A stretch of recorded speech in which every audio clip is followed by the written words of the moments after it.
ಸ್ವಾಗತ. ಇದು ವೀರಶೈವ ಲಿಂಗಾಯತರ ಧ್ವನಿ. ಆತ್ಮೀಯ ಬಂಧುಗಳೇ, ಇಂದು ರಾಜ್ಯಾದ್ಯಂತ ತ್ರಿವಿಧ ದಾಸೋಹಿ ನಡೆದಾಡುವ ದೇವರು ಸಿದ್ಧಗಂಗೆಯ ಮಠಾಧ್ಯಕ್ಷರಾಗಿದ್ದಂತಹ ಲಿಂಗೈಕ್ಯ ಡಾಕ್ಟರ್ ಶಿವಕುಮಾರ ಮಹಾಸ್ವಾಮಿಗಳವರ 118ನೇ ಜಯಂತಿ ಮಹೋತ್ಸವವನ್ನು ಎಲ್ಲೆಡೆ ಆಚರಿಸಲಾಯಿತು.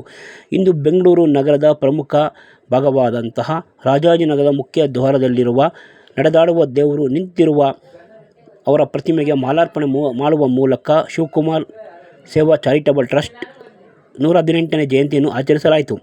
ಈ ಜಯಂತಿಯ ಕಾರ್ಯಕ್ರಮದಲ್ಲಿ ಬೇಲಿ ಮಠಾಧ್ಯಕ್ಷರಾದಂತಹ ಡಾಕ್ಟರ್ ಶಿವರುದ್ರ ಮಹಾಸ್ವಾಮಿಗಳು ಮತ್ತು ಮಾಜಿ ಸಚಿವ ಎಚ್.ಎಂ. ರೇವಣ್ಣನವರು ಮತ್ತು ಕನ್ನಡ ಸಂಸ್ಕೃತ ಪಂಡಿತರು ಹಾಗೂ ಸಂಸ್ಕೃತ ವಿಶ್ವವಿದ್ಯಾನಿಲಯದ ನಿವೃತ್ತ ಕುಲಪತಿಗಳಾದಂತಹ ಡಾಕ್ಟರ್ ಮಲ್ಲೇಪುರಂ ವೆಂಕಟೇಶ್ ರವರು ಸೇರಿದಂತೆ ಇನ್ನಿತರ ಗಣ್ಯರು ಈ ಒಂದು ಜಯಂತಿ ಕಾರ್ಯಕ್ರಮದಲ್ಲಿ ಆಗಮಿಸಿದ್ದರು.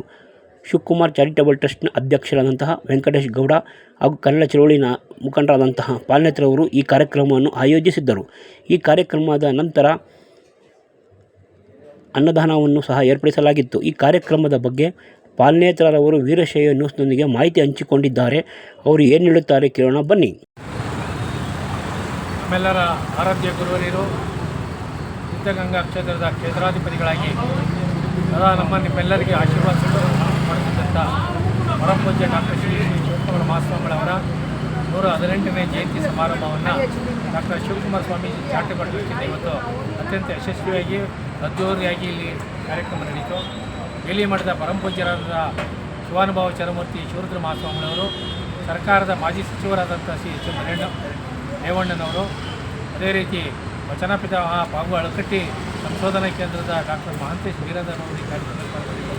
ಬೇಲಿ ಮಠದ ಹಿರಿಯ ವಿದ್ಯಾರ್ಥಿ ಮತ್ತು ನಾಡಿನ ಹಿರಿಯ ವಿದ್ವಾಂಸರು ಸಂಶೋಧಕರು ಆದಂಥ ಡಾಕ್ಟರ್ ಮಲ್ಲೇಪುರಂ ವೆಂಕಟೇಶ್ ಅವರಿಗೆ ಈ ಸಂದರ್ಭದಲ್ಲಿ ಸನ್ಮಾನವನ್ನು ಮಾಡಿ ಅವರನ್ನ ಗೌರವಿಸಲಾಯಿತು.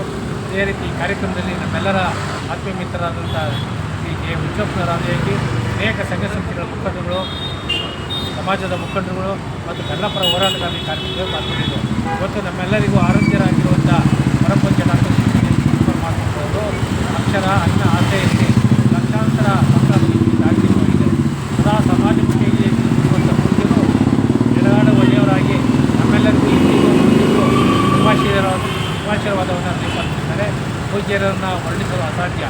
ಅವರ ನಡೆ ನುಡಿ ಮತ್ತು ಅವರ ಬಸವಣ್ಣನವರು ಹೇಳಿದಂತೆ ಸದು ವಿನಯವೇ ಸದಾಶಿವನ ಒಲಮೆ ಮತ್ತು ಮಕ್ಕಳಲ್ಲಿ ದೇವರನ್ನು ಕಂಡಂಥ ಆ ವಿಭೂತಿ ಪುರುಷರು ಅಂಥ ಪೂಜ್ಯರನ್ನು ಸ್ಮರಿಸುವಂಥ ಸೌಭಾಗ್ಯ ನಮ್ಮದಾಗಿತ್ತು.